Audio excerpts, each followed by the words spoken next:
Imagine waking up in a palace where your body isn't really your own, where your first breath of the day already belongs to someone else.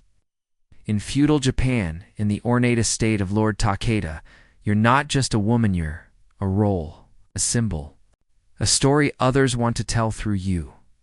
You lie perfectly still on a silk futon, not because you feel rested, but because any sudden movement might disrupt the illusion of being elegant and mysterious.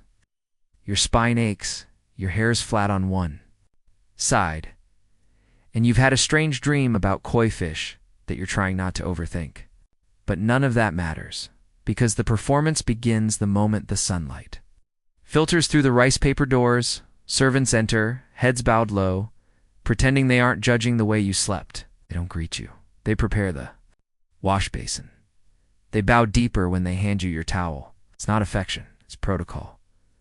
You're not a person here. You're porcelain. They start to clean you as if uncovering an ancient artifact, brushing, washing, pulling your hair into shape. You don't smile.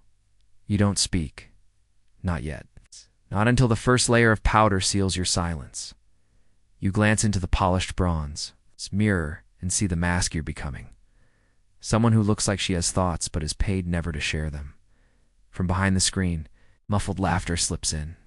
That's Lord Takeda, already awake.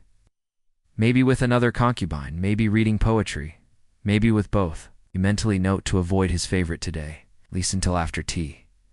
You rise slowly like mist off a river, graceful, practiced, and silently rehearsing the same mantra every woman in this house whispers at sunrise. Here we go again. The makeup begins. First, a layer of white rice powder, thick enough to erase your humanity and replace it with a ghostly ideal. Then your neck, chest, jawline all must match. No natural skin tone allowed. Your eyebrows are erased and redrawn much higher, creating an expression of mild shock and emotional unavailability, considered seductive apparently. Then, lips only, the center, painted red. It's meant to look dainty. It looks like you kissed a cherry and walked away. You nod. Anyway. Tradition is rarely flattering. And then comes the worst part. Blackening your teeth is painting them with iron paste until your smile looks like a censored secret. It means you're taken, supposedly. Mostly, it means no one wants to see. You grin. Throughout it all, you sit like a statue while your attendants work like quiet vandals. You don't flinch. You don't question. You just endure. Now comes the dressing ritual. A daily fabric-based battle against common sense underlayers. First cotton to stop the silk from sticking to your skin. Then the decorative robes. There's a code to this. Dark red over pale green says elegant but aloof. White over gold says, don't speak to me before breakfast. You go with the latter. Then comes the outer kimono, stiff with embroidery, heavy with symbolism. Its sleeves could smother a rival if needed, and that's not just poetic. Oh. No one stands too close during dressing. Finally, the obitha sash that wraps around your waist like a silent vow of obedience. It pulls tight enough to make breathing. Optional, you don't dress yourself, of course. You're folded, tucked, and knotted into your role by two attendants who communicate only through grunts. When one of them grunts louder, it means lift your arms higher. You've learned this vocabulary over time. By the end, you can't feel your ribs, but you look like an imperial painting brought to life, if that painting hated comfort and loved silk. And what's all this for? You don't have plans today? You might sit in the garden pretending to read poetry. But you must always be ready for a portrait, ready for seduction, ready to be summoned. You're wearing more fabric than a festival pavilion, and you haven't even had breakfast. Now, it's time to eat. Not for nourishment, just enough to prevent fainting. You kneel on a cushion, legs folded beneath you like some delicate crane. It hurts, but it's expected. A tray is placed in front of you, perfectly arranged. One bowl of rice, a sliver of grilled fish, 3 pickled vegetables, and a miso soup. That smells judgmental. You're not here to enjoy food. You're here to float above it, chewing too enthusiastically. Asking for seconds? Social suicide. So you eat quietly, gracefully, one bite at a time. It's managing your massive sleeves like someone defusing a bomb. One wrong move, and you're wearing miso. The attendants don't speak, but they watch. They're memorizing everything, eh? Blink, a missed grain of rice, hint of actual appetite, silently catalogued and ready to be shared with the other women. You finish, bow lightly, set your chopsticks down like they're sacred artifacts. Was it satisfying? No. Was it nourishing? Barely, but spiritually, you feel lighter. Maybe it's the food. Maybe it's the obi cutting off blood flow to your spine. Either way, this is how your day begins. Powdered, pinned, performance ready, and utterly unreadable. And you haven't even made it to noon, now that you've been powdered, dressed, and fed something the size of a bird's breakfast. It's time for your most important duty as a concubine in Lord Takeda's court, waiting. But not just waiting. Elegant waiting. Waiting that whispers, yes, I'm doing absolutely nothing today. But in the most powerful way possible. You can't stroll the palace freely. That's for noble wives or servants with errands. A concubine doesn't wander. She stays place-controlled, still, symbolic. So you sit in your assigned garden room, decorated with just enough minimalism to be tasteful. A bonsai in the corner. A painted folding screen behind you. A koi pond outside that hasn't moved. In 3 hours, you cross your legs carefully beneath your kimono. You don't fidget, you don't sigh out loud. You shift your weight just enough to keep your leg from cramping, but not enough to look restless. That would be ruinous. You are not allowed to look like you care. You must radiate serene indifference.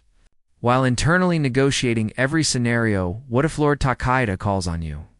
What if he doesn't? You can't ask, can't guess. You can only exist in this frozen moment, stressed in symbolism and drenched in silent competition.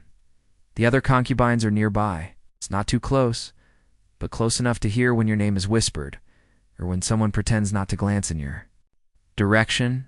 Everyone is watching. Everyone is pretending not to. You play the game too. Your sleeves are arranged just so. Your scent plum blossom. Light, not assertive trails, like a secret. And your posture says mystery. Your eyes say maybe you are not allowed to look bored. Boredom is for commoners. You Lady Suyakobi, because that's the new name you've been given, must appear to be contemplating eternity. To pass the time, compose a poem. Nothing too obvious. Something about plum petals and longing that sounds profound but could mean anything. That's the point. Ambiguity is art. Maybe you softly strum a shamisen. One note, too, just enough to suggest mood, not joy. Joy would be a mistake. No one likes a concubine who's too cheerful. Every movement, every breath, strategy disguised as grace.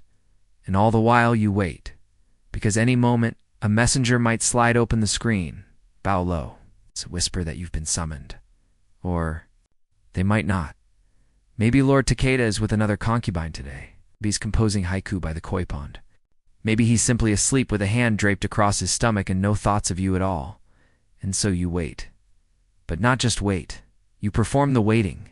You elevate it into theater. You turn stillness into power. Because in this palace, invisibility is a weapon. So restraint is the sharpest blade you own. You've learned to wait in such a way that it hurts gracefully. That's the concubine's life. You are always ready to be chosen by someone who may never choose you again. And if they do, you better look like you were born for that moment. Because when the summons comes, you only get one chance to act surprised, but never unprepared. If the morning was about presentation, the afternoon is about positioning. Not physical positioning. Social. Psychological. Emotional.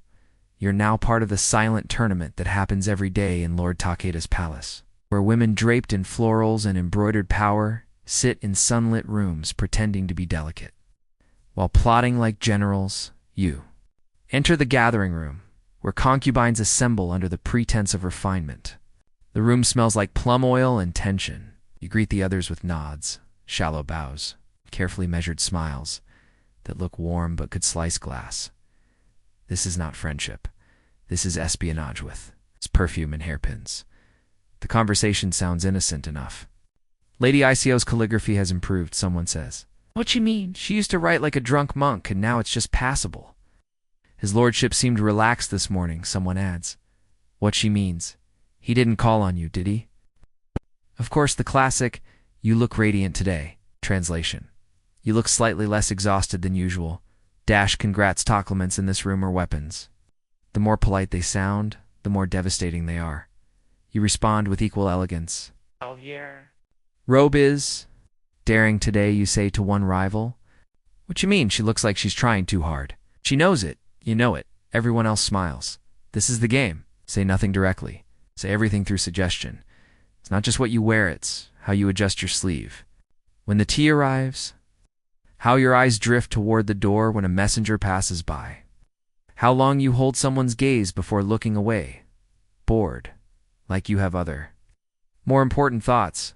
No one talks about the Lord directly. That would be desperate, but everyone is thinking about him, where he is, who he might summon tonight. Then someone casually mentions that he was seen walking in the garden earlier, pausing to admire a paper fan someone accidentally left on the stones. The room freezes, but only slightly, because to react too much would be telling. Now the performance sharpens. You have to look interested but not. It's hopeful, available but untouched, desirable but indifferent. You're trying to become a desert. No one's sure they deserve sweet. Forbidden and just out of reach. So you sip your tea with perfect posture. You smile when spoken to.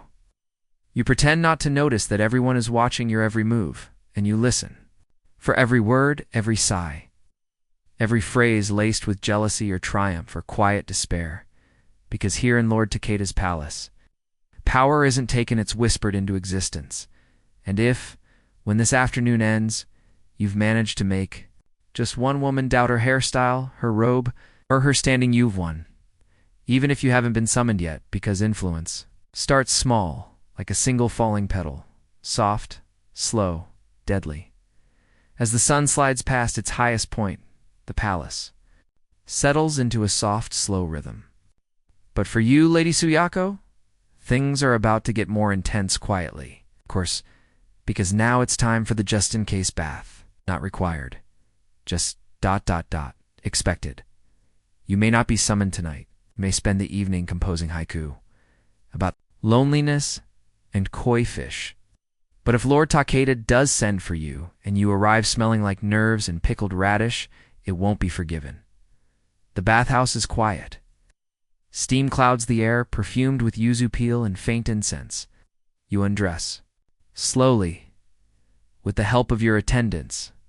Not because you're helpless, but because no one, not even you, can untangle 12 layers of ceremonial silk alone.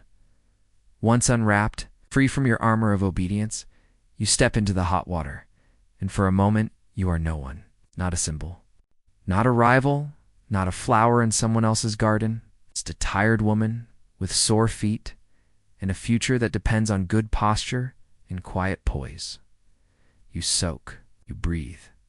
You think about whether your legs are shaved evenly enough for a man who barely notices his own reflection. You scrub carefully, not too aggressively, never look like you're trying too hard. A subtle scent is applied, something restrained. Nothing that says you're advertising, your hair is roiled, your skin dusted, your heels checked. Even your feet must be perfect for men who haven't clipped their nails since last harvest. This may all be pointless. You might return to your quarters and reapply every layer of powder just to sit alone under a lantern writing poetry about ducks. But you prepare. Anyway, because preparation is the performance before the performance. Because if Lord Takeda calls, you'll be ready. And if he doesn't, you'll still look better than the women who hoped he would call them. That's the real satisfaction. It's not the bath. It's what the bath represents. It's power. It's silent, scented, and slightly flammable. Thanks to the oil, and it's your favorite weapon. Because nothing unsettles your rivals more than looking flawless. When you weren't even summoned, it never arrives with ceremony. No trumpet, no dramatic scroll. Just a soft knock, a bowed messenger, single phrase, his lordship requests your presence. You've been chosen. Also, you have 20 minutes to transform yourself into perfection. Your attendants don't need instructions. They move like clockwork. Powder, rouge, oil, comb. Your outer kimono is switched for the more opulent one. Crimson silk with embroidered cranes mid-flight. Nothing says worth undressing slowly like symbolic birds soaring across your back. Your hair was already perfect. Still, they go over it again. You add a comb knot to ornate and dab a little more yuzu oil behind each ear. You now smell like discipline wrapped in citrus restraint. You do not smile. You do not panic. You pretend this is just another evening while. Your mind runs through every lesson, every rule, every angle of your wrists that might catch the light in the right way. The walk to Lord Takeda's private chambers feels endless. The corridor stretches before you like a trial of silence and self-control. Your steps are small, measured. You are not eager. You are river-controlled, fluid, unstoppable. Behind closed doors, the other concubines pretend not to notice, but they do. They always do. You reach the screen. It slides open. You bow deeply. He greets you, or maybe he doesn't. It doesn't matter. You smile faintly either way. You're now fully in character, not the girl who soaked in the bath wondering if he'd remember her name. Muse, the fantasy, the perfect woman for tonight. This isn't romance. This is court-approved theater. And your role is simple: to be everything at once: warmth, mystery, grace, and convenience. Maybe unforgettable. That's extra credit right now. There's tea to pour, because despite what the gossiping courtiers say, it never begins with disrobing. It begins with ritual, the slow, exquisite descent into flirtation.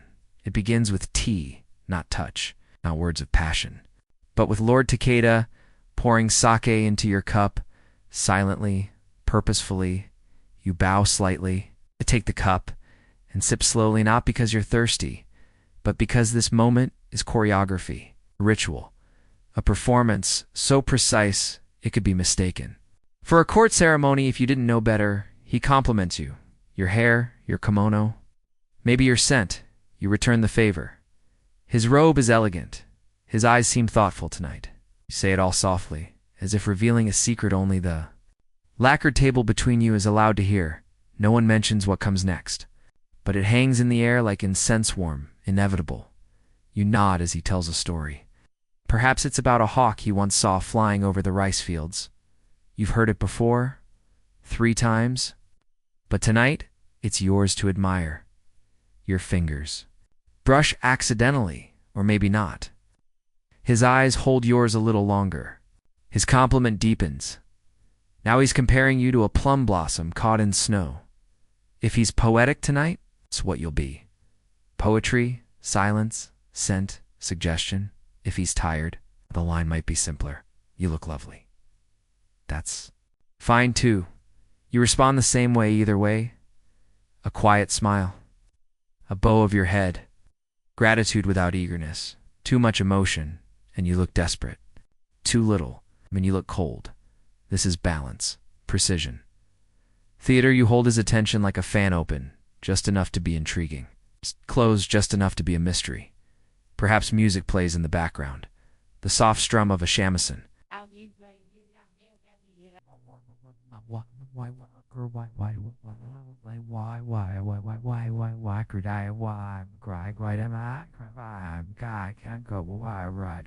Don't touch it, you're too busy holding the room. Then, the moment shifts. He reaches for your hand. Not quickly, not urgently. It's just enough to close the distance. You let him nod as surrender. It's invitation. His voice lowers. He says something you won't remember tomorrow, but it sounds like desire. Now comes the transition. The table is moved aside. The screen doors are closed. The lighting dims. You rise slowly, gracefully like moonlight stepping off the clouds.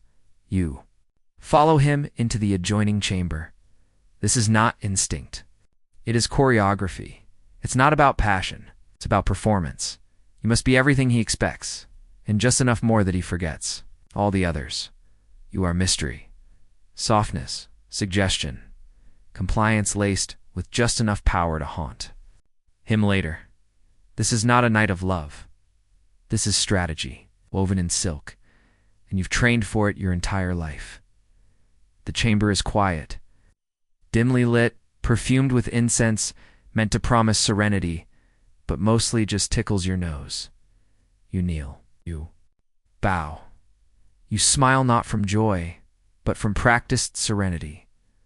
Lord Takeda watches you. Or doesn't. He may be recalling a poem, or a battle, or another woman. None of it matters now. You're here. You've been chosen. Now you must become art. He begins with touch, gentle, measured, as if reminding himself which concubine you are. You respond with the perfect amount of subtlety. A glance, a breath, enough to suggest interest and ever enthusiasm.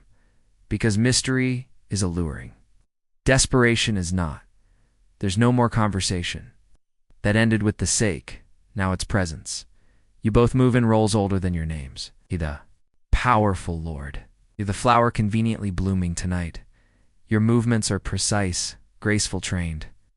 You tilt your head just so. You lower your eyes at the exact angle that says devotion without surrender. Every moment is choreographed. Every reaction measured. You make the right sounds at the right times, not too loud, not too soft, enough to signal he's doing well, even if your mind is somewhere else. Rearranging the lines of the poem you started this morning, eventually it ends. Maybe in triumph, maybe in quiet. Either way, you smile again. He says something, or nothing. No. You bow lightly, concealing the ache. In your scalp from hidden pins, the cramp that started halfway through. The thought you had about whether you left the lamp lit in your chamber. You redress slowly, careful not to appear rushed. You tie the sash, smooth the sleeves, adjust your hair just enough to look softly undone, not disheveled. Then you leave. Quiet, composed. You do not look back. You do not ask if he enjoyed it. You do not ask if he'll call for you again, because this wasn't about connection. This was about performance. This was about position. You walk down the corridor alone, steps soft on polished wood, face blank, heart folded deep inside. Behind you, he sleeps, sprawled like a general who's conquered a province. Unaware of the calculations happening just a few feet from where he dreams, you reach your quarters. A lamp has already been lit. The tea is warm. You sit down. You exhale. You don't know if tonight meant anything, but you do know one thing. You were chosen. And in this world, even if only for a night, that still matters. You wake before dawn not because you're rested, but because concubines don't sleep in. That's for noble wives or men, or birds without rivals. Your futon feels smaller today. Or maybe it's just the space you realize you actually occupy in this palace, somewhere between decoration and strategy. The incense from last night still lingers faintly on your skin, a whisper of who you were for a few hours. Your hair, slightly too loose to be innocent. Just messy enough that everyone knows where you've been. If no one says it, your attendants arrive. They bow, they avoid your eyes, but not out of respect, out of knowledge. They don't ask questions. They just begin. Powder, comb, fold. Repeat, it's the same as yesterday, only different. Because you're different. You were seen, summoned, touched, and now, judged. One servant coughs. It's too softly to be rude. Just enough to be pointed. Another casually mentions that Lady Ko received a rare silk comb this morning. You nod. That's how the game resumes. No recap. No debrief. No talk of how Lord Takeda smelled faintly of plum wine. No mention of how he murmured something poetic before falling asleep. Mid-sentence. You certainly don't speak of the way you're now reanalyzing every gesture. Every glance. Every breath you took, wondering which part of it stuck, if any of it did. Instead, you sit in your chamber, composed, serene, rebuilt. You sip tea. You pretend to enjoy it. You write half a poem. You stare at a crane outside your window and wonder what it's like to fly away from this life wearing only one layer of clothing by now. Everyone knows the news has spread without a word. The walls don't speak, but the servants do. The other concubines do. The koi pond probably knows.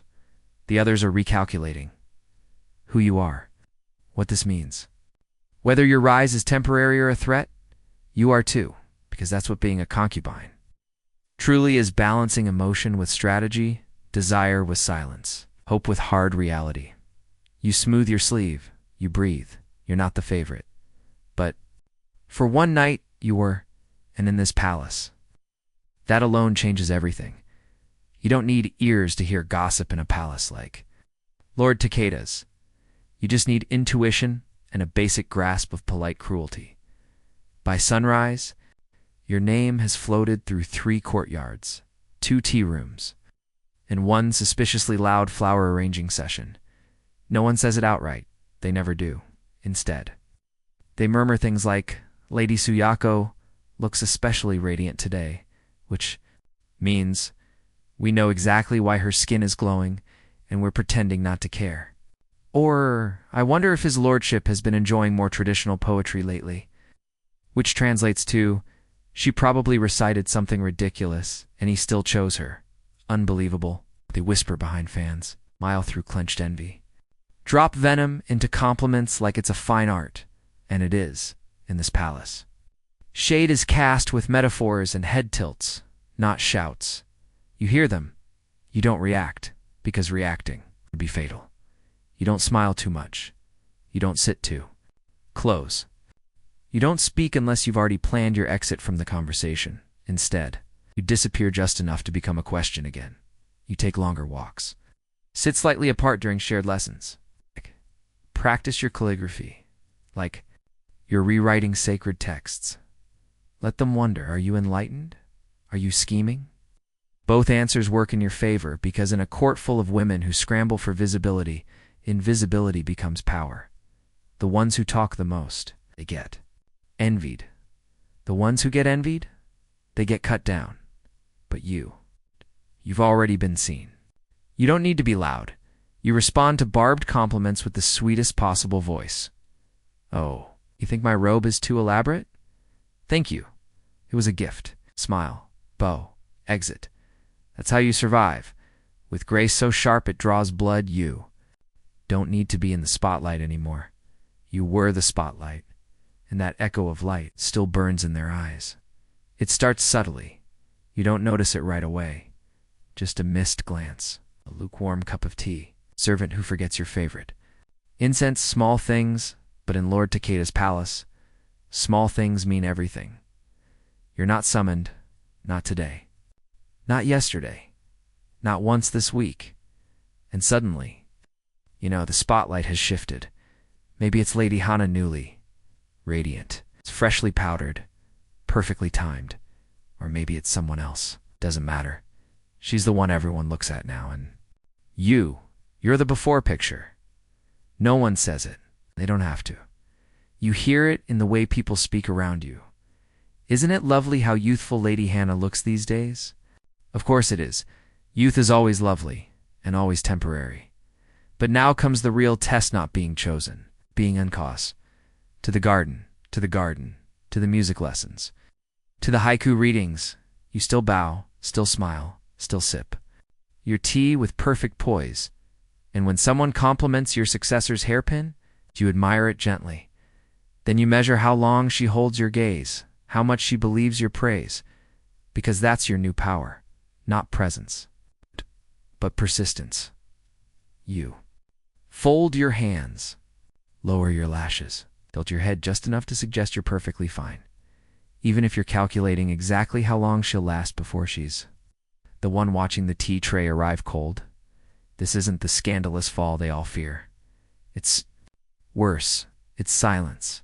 It's knowing you're still in the room, but not the story.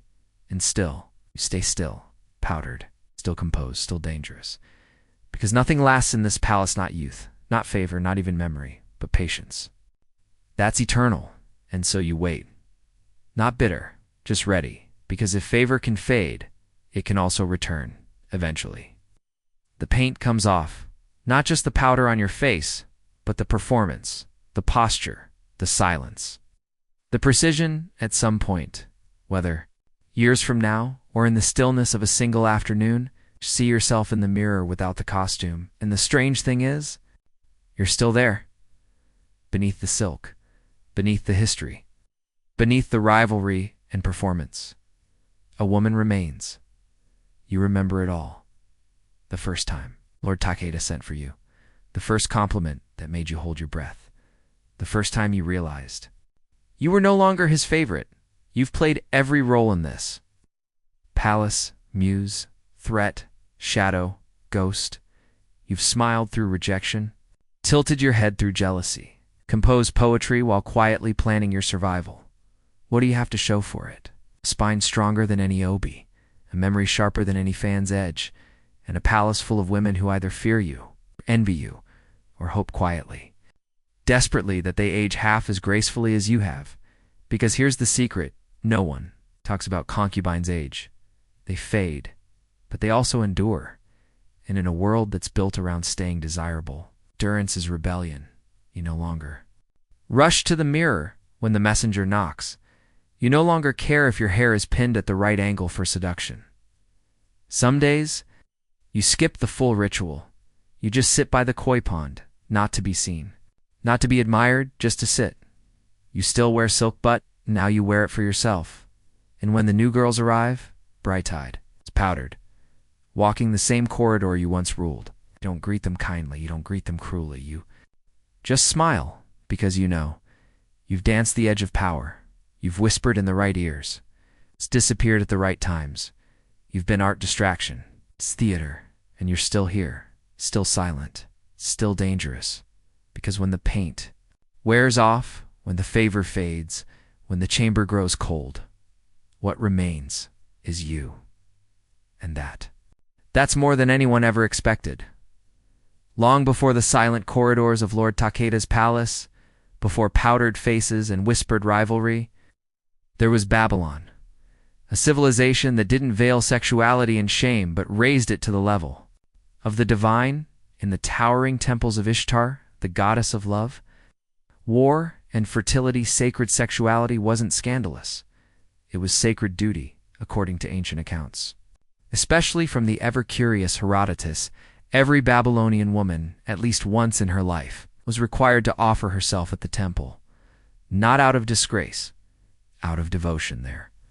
She would wait adorned in perfume and prayer until a stranger approached, placed a silver coin in her lap, and the ritual began.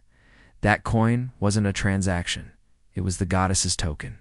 Refusal wasn't allowed, because the act that followed sex with someone she didn't know wasn't shameful.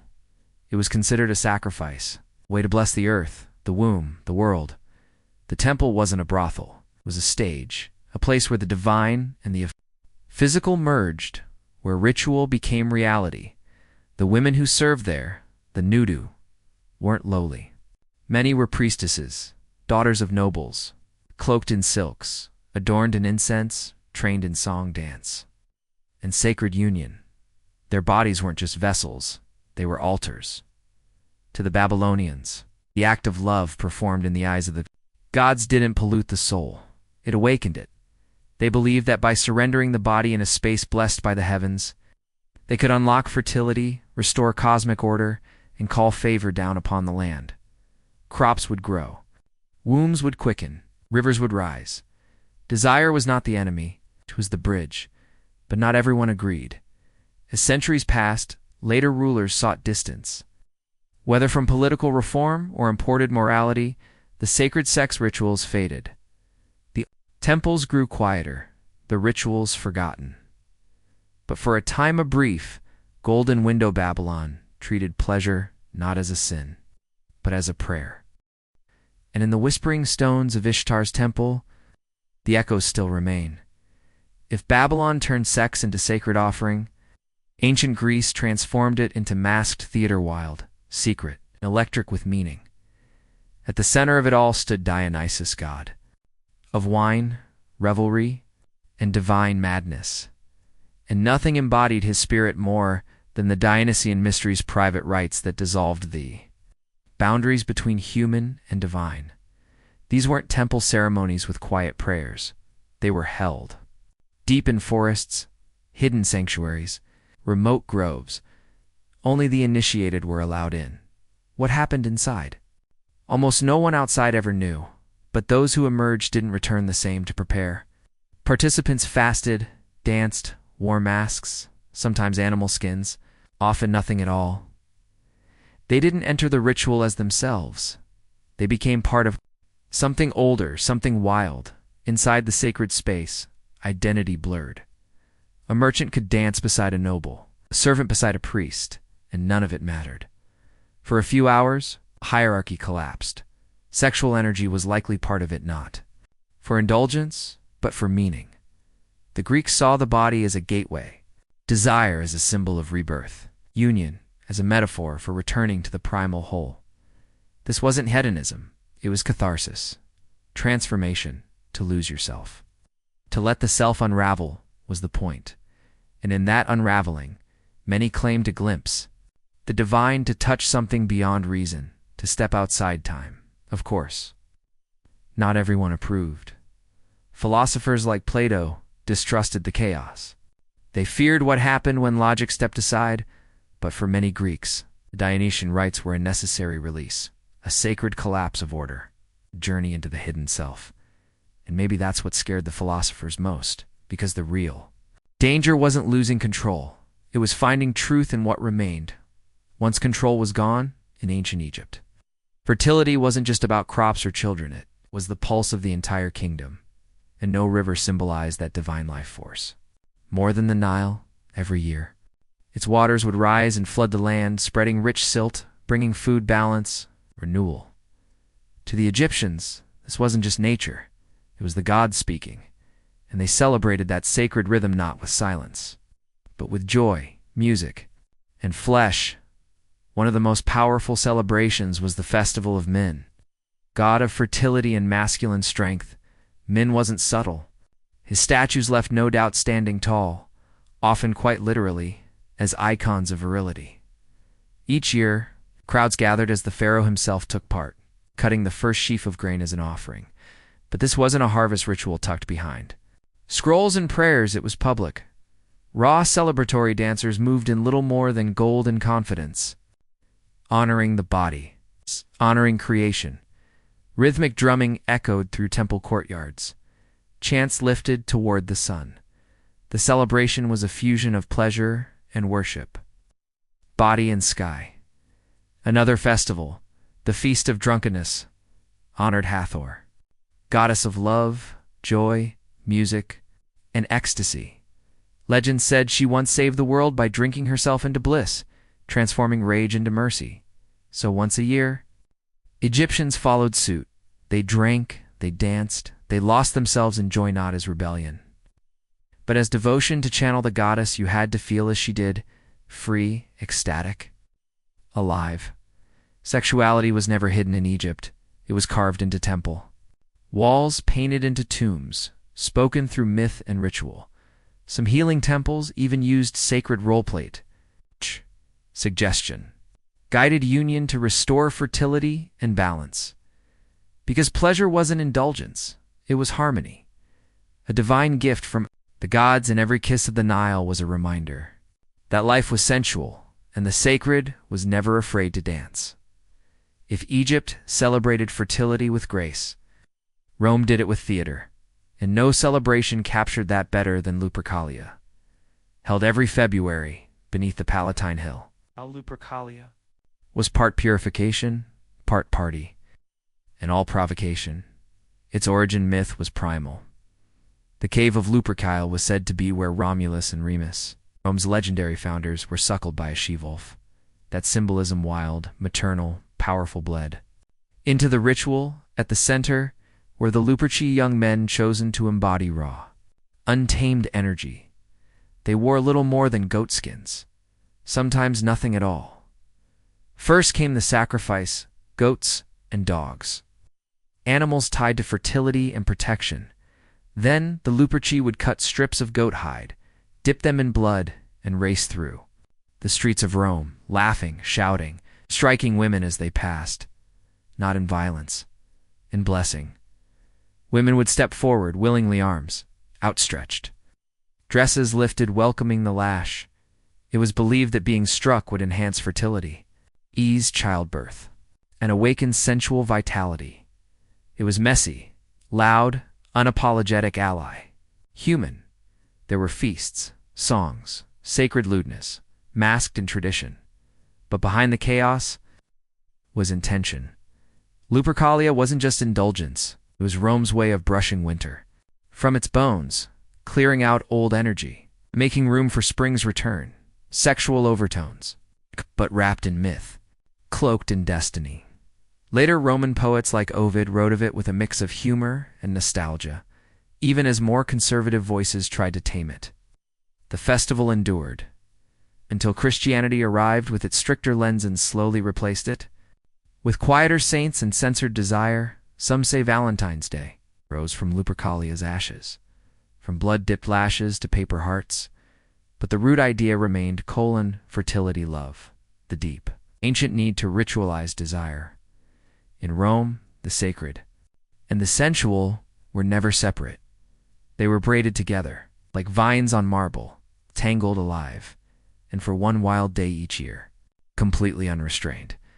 If Lupercalia was raw and wild, the Eleusinian mysteries were its spiritual opposite: secretive, sacred, silent, held annually for over 1,000 years just outside Athens. The mysteries promised something rare in the ancient world: hope, not for power, not for pleasure, but for rebirth. At their core was the myth of Demeter and Persephone, a mother, a daughter, an abduction. Descent into the underworld. Demeter's grief caused the earth to wither. Persephone's return brought spring. It was a story of death and return, of light hidden in darkness. And those who entered the sanctuary of Eleusis came seeking more than just ritual. They came seeking transformation. Participants fasted, marched in torchlit processions, drank ingredients still debated. Then they entered the Telesterion, a massive stone hall where the final rites were performed. What happened inside?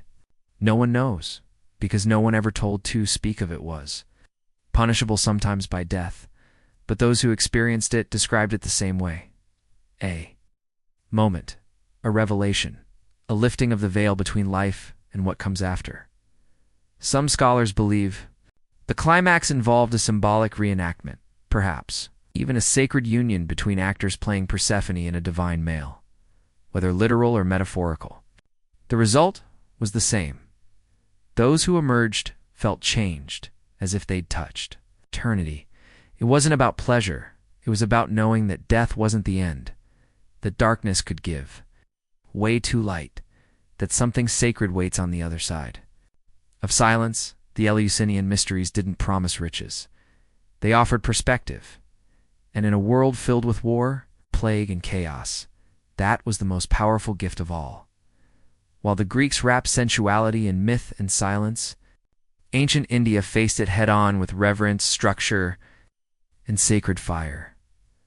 Enter Tantra, a spiritual tradition both profound and often misunderstood to the tantrics. The body wasn't a distraction from the divine. It was the bridge to it. Tantra wasn't a single religion. It emerged across schools of Hinduism and Buddhism over centuries, but its core teaching was clear. The spiritual and physical are not separate. To reach the divine, you don't escape the body, you fully inhabit it. Some tantric sects developed deeply intentional rituals, turning daily acts into sacred paths. Eating, breathing, touching, even sex, yes. Tantric union existed, but not as indulgence. It was ceremony. A slow, meditative encounter where breath, movement, and energy were woven into one moment of sacred symmetry. The man embodied Shiva's stillness. Awareness, the woman became Shakti movement, creation. There. Union mirrored the eternal dance between opposites, spirit and matter. Chaos and order. Each gesture held meaning. Each breath was a prayer. The goal wasn't climax, it was transcendence. But here's the truth. Most Tantra had nothing to do with sex. The majority of practices were internal mantras, visualizations, meditation, yogic control, and intense spiritual discipline. Still, sacred intimacy had its place. Temples like Khajuraho and Konark were carved with lovers entwined in poses of passion, not as decoration, as declaration, that the path to the sacred runs straight through. The senses, the Kama Sutra, often reduced to a book of positions, was never about performance. It was about refinement, understanding pleasure, emotional connection, and mutual respect as tools of awakening, not escape to the tantrics. Desire wasn't sin, it was energy, a divine spark, and when guided with wisdom and presence, could burn a path straight to the soul. Before Babylon, before Egypt, before the great stone temples of Greece and India, there was Sumer, one of the world's first civilizations, and at its spiritual heart stood the goddess's annihilator, called Ishtar, a deity of love, fertility, power, and transformation in her temples. Sex wasn't shameful. It was sacred, and her priestesses were not hidden behind veils. They stood at the center of divine ceremony. They were known as Hierodules sacred, servants of Inanna. Their duty wasn't obedience. It was embodiment. They weren't courtesans. They were vessels through which divine power was said to flow. In hymns and sacred texts, Inanna is described as fierce and sensual, leading her lover Dumuzi into sacred union. Their love wasn't metaphor, it was ritual. Each year during the New Year festival, a high priestess of Inanna would join with the king in a symbolic marriage, a ceremonial reenactment of goddess and god. Together, they enacted the divine union. It wasn't performance, it was cosmic renewal. Through their ritual, they blessed the land, ensured harvests, sanctioned. Rule made the divine touch the earth, but this wasn't a one-day event throughout the year. Sacred sexuality was part of temple life. Priestesses trained in music, dance, poetry, and the arts of sacred intimacies, served not for coin, but for connection. Men seeking healing or favor would approach not to consume, to be transformed, to enter.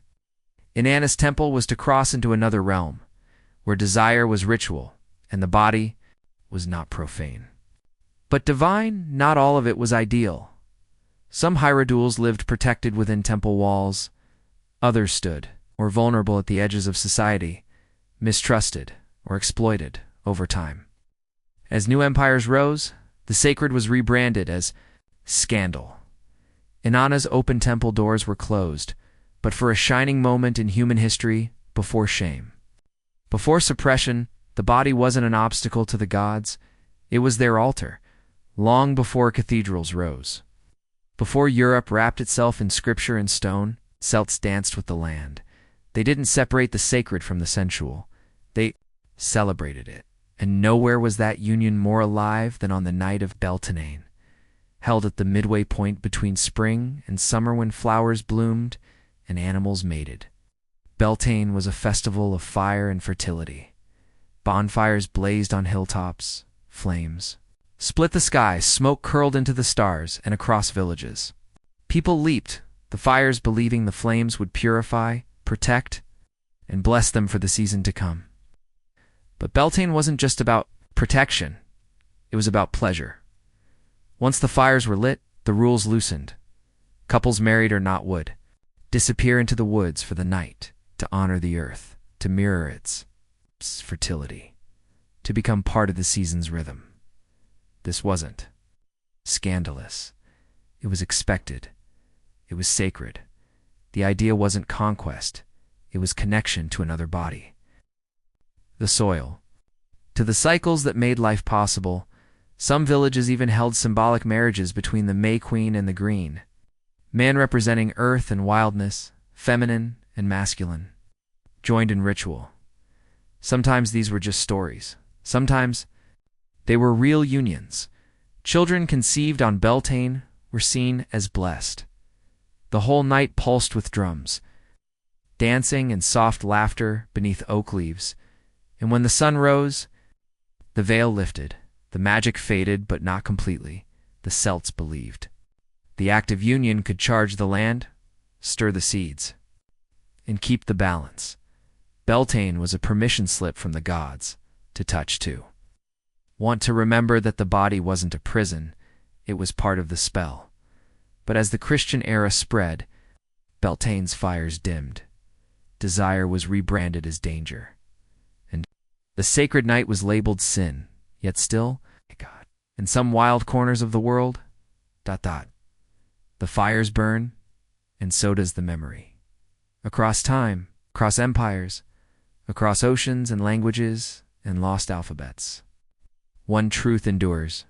We are made of longing, the desire to touch, to be touched, to connect. It's not just with another body, but with something bigger than ourselves. In ancient temples and wild forests, on marble floors and under open skies, human beings have used the body as a doorway, not just to pleasure, but to meaning, to healing, to God, the hierodules of Sum, the concubines of feudal courts, the priestesses of Inanna, the dancers of Egypt, the masked mystics of Greece. Each one carried the same unspoken knowing, that sacredness isn't something we find outside ourselves. It lives within us, in breath, in skin, in rhythm, in gaze. They weren't worshiping sex. They were worshiping the force that moves through it. Creation, transformation, memory. They weren't perfect. These rituals were never free of power politics or pain, but still they left behind a map, a whispered trail carved in stone and firelight. And even now, centuries later, in a world of screens and shame and sanitized touch, the body still remembers. It remembers the songs sung in moonlight, the steps danced around sacred fire, the weight of eyes that saw beyond flesh. It remembers what the mind forgets, that we were never just skin, never just soul. We were always both and. Maybe, just maybe, to touch with reverence, to want without shame, to be fully here in this fragile, burning body, is still the closest we'll ever come to the divine. There was a time when temples echoed with laughter, silk rustled through sacred halls. Bodhis bowed not in shame but in reverence. But that time was ending. As new religions rose, Christianity, Islam, and certain sects of Judaism, a shift began. A new order took, shaped one God, one truth, one path. And with it came new rules. Desire, once divine, was now dangerous. Pleasure, once ritual, became sin. What was once whispered as sacred became shouted down as scandal. Priestesses vanished from temples. Sacred unions were condemned. Flesh, once a doorway to the gods, was now a trap. Under this new theology, the body was suspect, especially the female body. It bled, it breadened, it seduced, it threatened, and so it had to be tamed, veiled, controlled, erased. Scriptures rewritten or reinterpreted. Stories of goddesses became cautionary tales. Women of wisdom became whispers of temptation. The temple was replaced with the church, and the priestess was replaced by silence. Sex wasn't gonna butt. It was hidden, stripped of its power, unhooked from the sacred now. To speak of it was taboo. To desire was to fall. To enjoy was to risk damnation. The shift didn't happen overnight. It took centuries, empires, councils, wars, but slowly. The sacred body was broken apart, turned into either vessel or vice. In the memory of a time when flesh was holy. It didn't vanish. It buried itself deep, waiting in medieval Europe. The body wasn't sacred anymore. It was a test, a temptation, thing to resist. The cathedrals rose higher. The prayers grew louder, but the silence around. Sex became deafening. The church now held the keys not just to salvation, but to the bedroom. Desire wasn't divine. It was dangerous. Touch wasn't healing. It was corrupting. For centuries, religious scholars debated questions that today feel absurd. Was it a sin to enjoy your own wife? Was pleasure during sex always wrong? Was it holier to live a life untouched, unloved, unkissed? And time after time, the answers returned, wrapped in guilt. Even within marriage, passion was suspicious.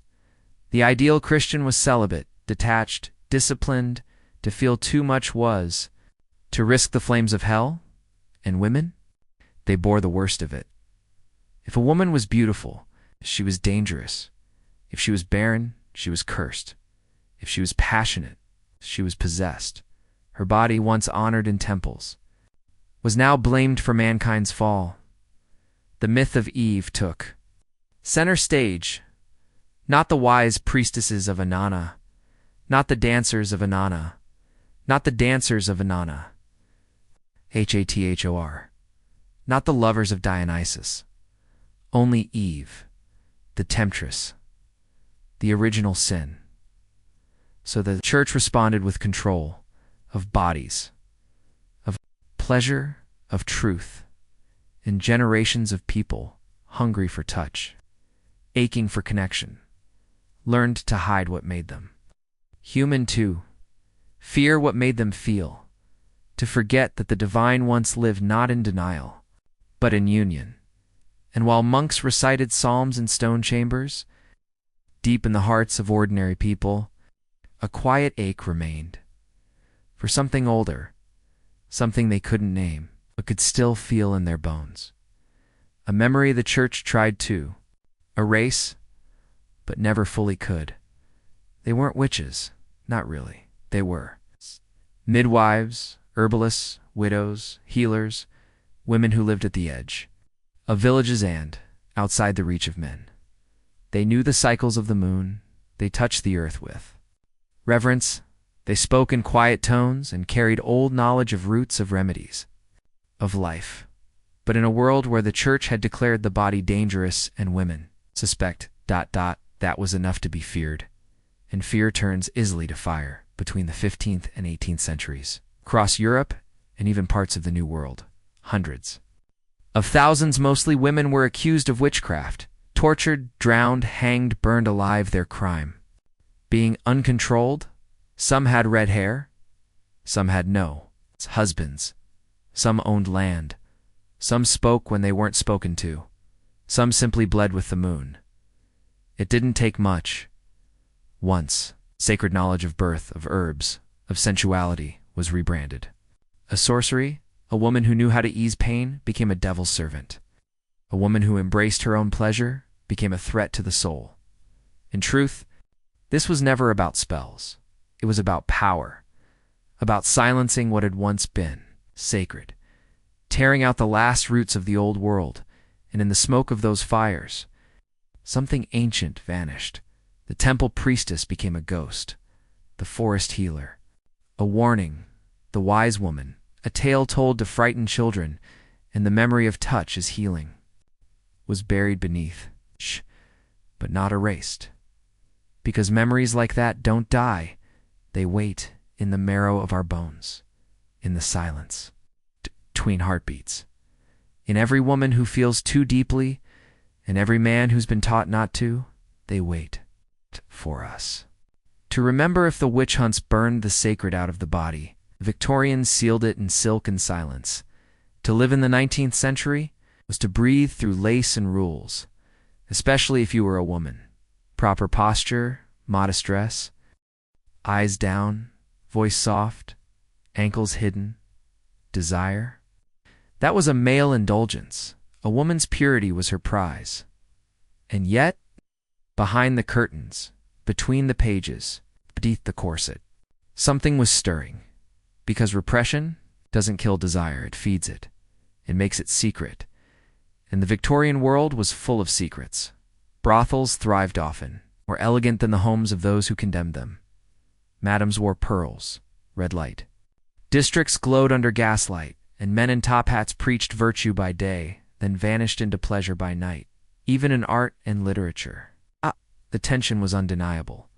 Painters like John William Waterhouse and Dante Rossetti filled canvases with mythic women, wild-haired, half-dressed, aching with emotion. Novels wrapped eroticism in metaphor. A bitten lip, a heaving chest, a carriage ride too long. The Kama Sutra and ancient texts, returned translated, studied, whispered about in drawing rooms, and behind all of it, a strange contradiction. Held strong, to desire was human, to show it was shameful. So the people of this era became masters of double lives. One face for the world, one truth for the shadows even. Queen Victoria herself, so often painted as the face of moral rigidity, wrote, deeply affectionate letters to her husband. Prince Albert, their marriage, by all accounts, was filled with passion, but no one dared say that aloud. In the Victorian world, the body was still the enemy. The difference was now it smiled while it suffered.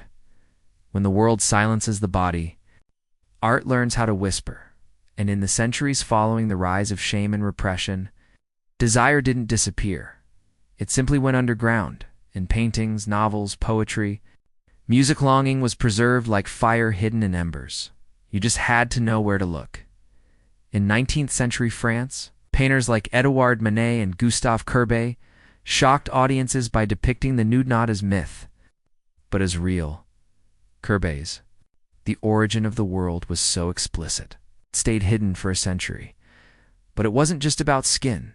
It was about honesty, about reclaiming what had been made taboo, writers. 2. Joined the rebellion.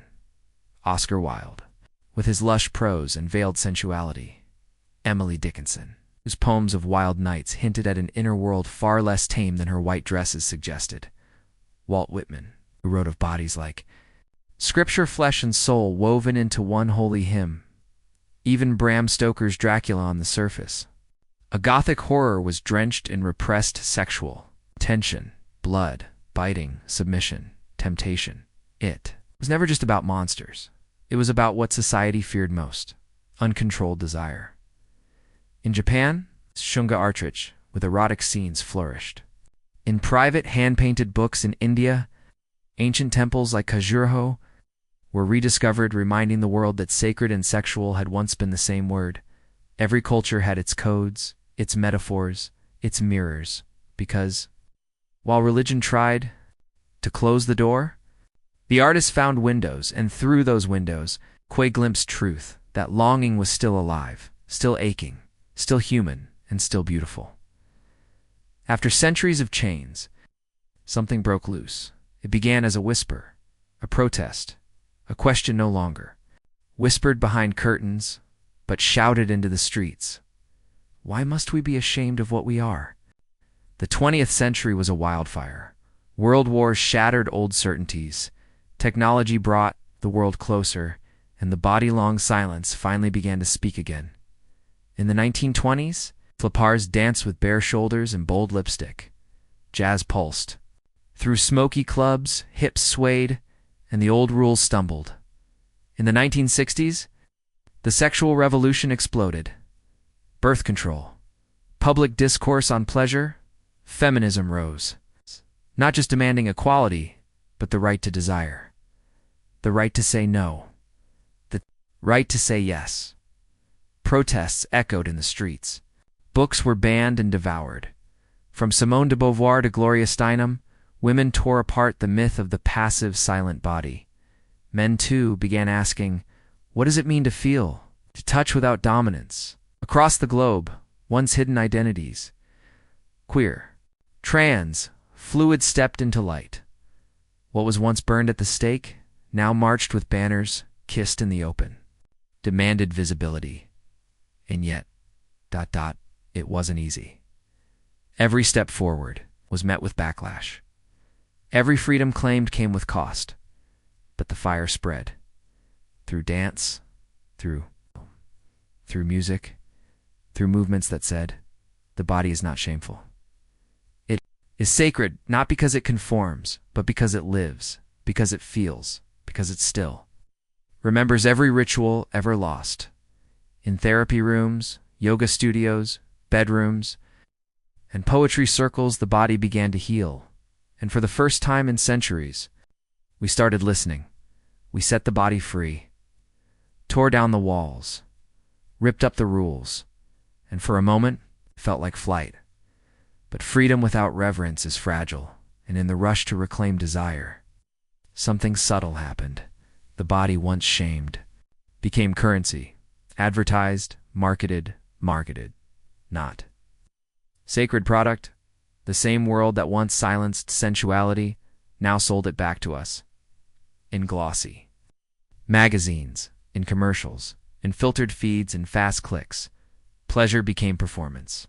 Intimacy became a transaction. Apps offered touch without eye contact. Images promised satisfaction without connection. Bodies, perfected, curated. Endlessly edited flooded our screens. But behind all the freedom, something was missing. Presence, meaning sacredness. We gained the right to choose, but lost the space to feel. Now, sex is everywhere, and somehow still misunderstood. Desire is louder, but not deeper. We can touch 1,000 skins and still ache for something more. The ancient priestesses, the tantric seekers, the forest dancers, they didn't worship the body for its shape or shine. They honored it for its power, its mystery, its truth. Today, we remember their names with curiosity, maybe embarrassment, but they once held a wisdom we need now more than ever. The body isn't for sale, it's for experience, for healing, for transformation. Freedom means nothing if it doesn't come with depth, and liberation means more when it leads us home to a body that isn't just looked at, but lived in. You can open any browser, scroll any feed, and see more skin in 5 minutes than a priest ever saw in a lifetime. And yet, so many of us feel empty. Not because desire is gone, but because meaning is. We lost something not in laws or rules, but in spirit. We forgot that sex once healed, once prayed, once blessed the land. We forgot that touch could be a vow. It's not just an act. That the body could be a temple, not just a tool. That to be naked wasn't to be exposed. It was to be seen. In chasing pleasure, we lost presence. In claiming the right to feel, we stopped feeling deeply and deep down. We know it. That's why we long for more than performance. Why we ache after connection fades. Why a kiss can feel louder than a night of noise.